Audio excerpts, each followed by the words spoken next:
کوئی ایک سورت چیونٹی کے نام پر نازل فرما دی. مفسرین کرام فرماتے ہیں کہ چیونٹی کے نام پر پوری سورت اللہ تبارک و تعالیٰ نے قرآن کریم کی ایک سورت کو جو نام دیا ہے چیونٹی کا کیوں دیا؟ کہ حضرت سلیمان علیہ السلام کا لشکر گزر رہا تھا تو ایک چیونٹی نے آہٹ محسوس کی کہ لشکر آ رہا ہے اور آواز دے کر کے کہا یا ایھا النمل ادخلوا مساکنکم، کہا کہ اے چیونٹیوں اپنے گھروں میں داخل ہو جائے، کہیں ایسا نہ ہو کہ لشکر کچل کر کے چلا جائے اور حضرت سلیمان رضی اللہ تعالیٰ عنہ کو پتہ بھی نہ چلے.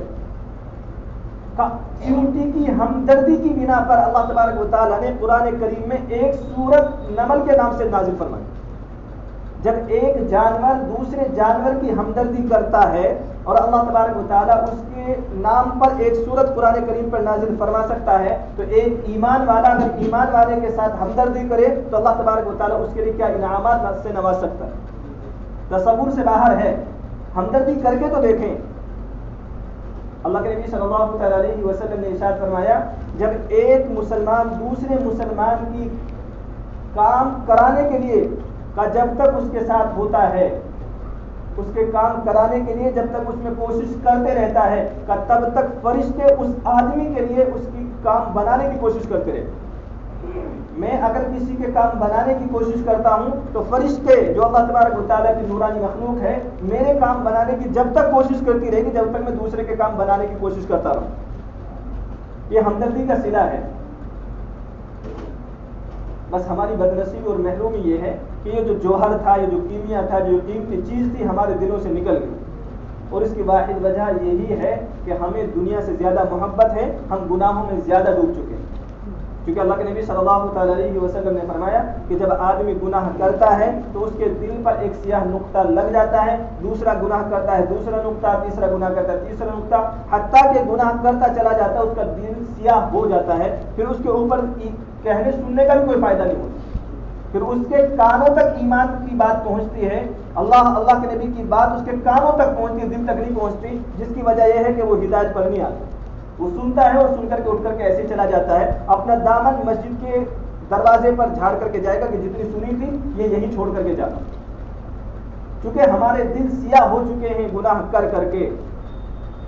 اور جو آدمی گناہوں میں ڈوبا ہو وہ چاہے کہ دل نرم ہو جائے یہ نہیں ہو سکتا ہے کہ دل کے اندر ہمدردی پیدا ہو جائے اور میں گناہوں میں ڈوبا رہوں، یہ ہو نہیں سکتا.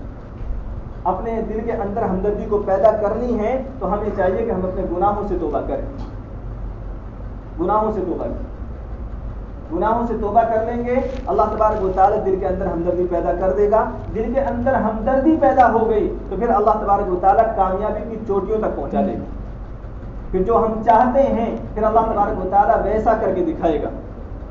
ہم سب کے خواب تو یہ ہیں کہ ہم ادھر ہاتھ اٹھائے ادھر اللہ تبارک و تعالیٰ کی مدد آ جائے اور کرنا ہمیں کچھ بھی نہیں پڑے. اللہ تبارک و تعالیٰ جو چاہتا ہے ہمیں وہ کرنا نہیں پڑے، بس ہماری مدد صحابہ کرام کی طرح ہو جائے. ہم میں سے ہر آدمی یہ چاہتا ہے. اگر ہم چاہتے ہیں کہ ہماری مدد صحابہ کرام کی طرح ہو جائے تو ہمارے عمل بھی صحابہ کرام کی طرح بنانے پڑیں گے. صحابہ کرام کی خواہش اللہ کے نبی صلی اللہ تعالی علیہ وسلم کے طریقوں کے مطابق اور اللہ تبارک و تعالیٰ کے حکموں کے مطابق ہوا کرتی تھی. اس لیے میں اور آپ اپنی زندگی کو بدلنے کی کوشش کریں کہ میرے دل کے اندر ہمدردی پیدا ہو جائے جس سے ہم آج گناہوں سے توبہ کریں. آج موقع ہے، کل کا بھروسہ نہیں ہے. زندگی رہی نہ رہی کوئی بھروسہ نہیں. اس لیے اللہ تبارک و تعالیٰ نے جو موقع دیا ہے اس کو غنیمت سمجھ کر کے گناہوں سے اپنی زندگی کو پاک کریں اور توبہ کریں. کچھ کرنے کی ضرورت نہیں. بس اللہ تبارک و تعالیٰ کے سامنے کہہ دے یا اللہ میری توبہ، اللہ تبارک و تعالیٰ معاف کر دے گا. اگر ہو سکے تو آنکھوں سے آنسو ٹپک جائے، آنکھوں میں آنسو آ جائے، آنکھیں نم ہو جائے. نہ بھی ہو سکے تو صرف رونے کی شکل بنا لے، اللہ تبارک و تعالیٰ اس پہ معاف کر دے. کوشش کریں اللہ تبارک و تعالیٰ کو منانے کو، اپنی زندگی بدلنے کی. یہ بھی کوئی زندگی ہے کہ بس یوں ہی جیے جا رہے ہیں، کوئی زندگی کا ہمارا مقصد نہیں ہے.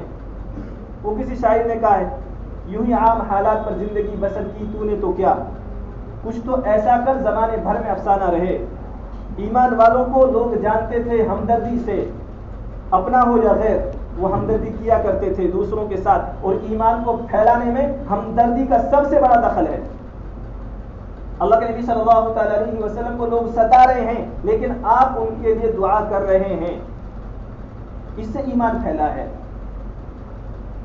زور زبردستی آپ ایمان کو پھیلا نہیں سکتے، آپ اپنے اخلاق پیش کریں گے، اپنی ہمدردی پیش کیجئے، تو پھر اللہ تبارک و تعالیٰ دوسروں کے دلوں میں ایمان کی محبت ڈال دے گا، ایمان والوں کی محبت ڈال دے گا۔ آج دنیا ایمان سے، ایمان والوں سے بدظن ہے، لوگ ایمان اور ایمان والوں کے خلاف پروپیگنڈا بنا رہے ہیں، اسلام کو دوسرے طریقے پر پیش کر رہے ہیں، اور یہ حقیقت ہے۔ ہماری زندگی ویسی ہے جیسے لوگ ایمان کو پیش کر رہے ہیں، ہماری زندگی ایمان کے ایک دم مخالف ہے۔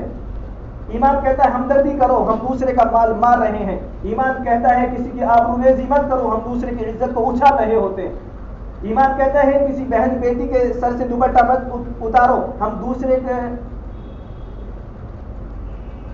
بدنظری کرنے میں لگے ہوئے، دوسرے کی بہو بیٹیوں کی بدنظری کرنے میں لگے ہوئے۔ تو پھر جو دوسرے ایمان کے اور ایمان والوں کے بارے میں پروپیگنڈا بنا رہے ہیں وہ کامیاب ہو رہے ہیں۔ اس لیے میں اور آپ اپنی زندگی بدلنے کی کوشش کریں۔